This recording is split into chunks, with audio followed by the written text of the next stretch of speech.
program to Istanbul for the Istanbul Design Biennale and a festival called Human Cities Festival.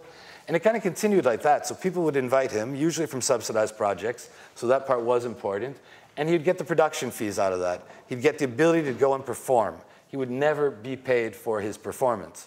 So at the end, what we did was we started to sell the capes, the costumes, the artifacts. There's a video, which you can buy for 100 euros, an edition of 300. So let's see how that goes. You should buy it now, because after the first 100, the price will go up.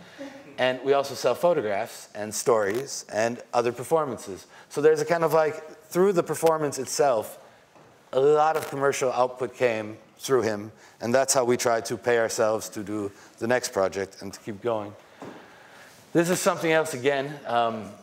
You know, my belief in the gallery too is that I'm not a dealer. Like, that is coming over time, and I'm learning to be a dealer, let's say, because I'm starting to have bodies of work to look at and deal with.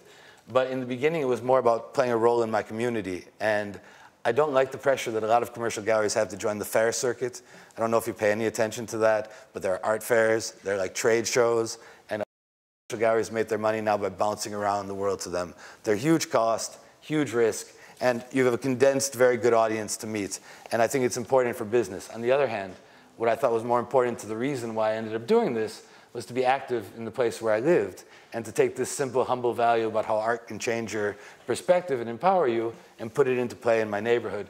So this was a community building event we did, which had a horrible name called the Race for Clean Air. But using that name, we could sell the event. And we sold it to the Brussels Liaison Office, which works between the European institutions and the city of Brussels. And after we had them in as a sponsor, we went to companies like Toyota, local businesses, a hairdresser, a suit store, and then there was this variety of international organizations, international companies, and local businesses. They all sponsored a team, and that's how we paid for it. They came to the gallery in the morning. We divided them up into different teams of 5. Everybody got a bike. Everybody got cardboard, wood, paints, different materials to build with. And it was the No Car Day in Brussels. Once a year, we have a day that's car-free. So we said, on the No Car Day, we're going to do a car race. And we put together the different people, and they had 5 hours to build their bikes and then to race them.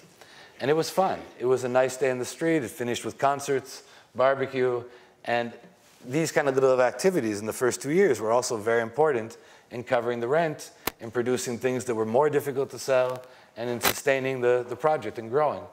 And at the same time, all these different activities bring us an audience, and that audience becomes our clients, also for buying artwork. So the whole thing fits very organically together.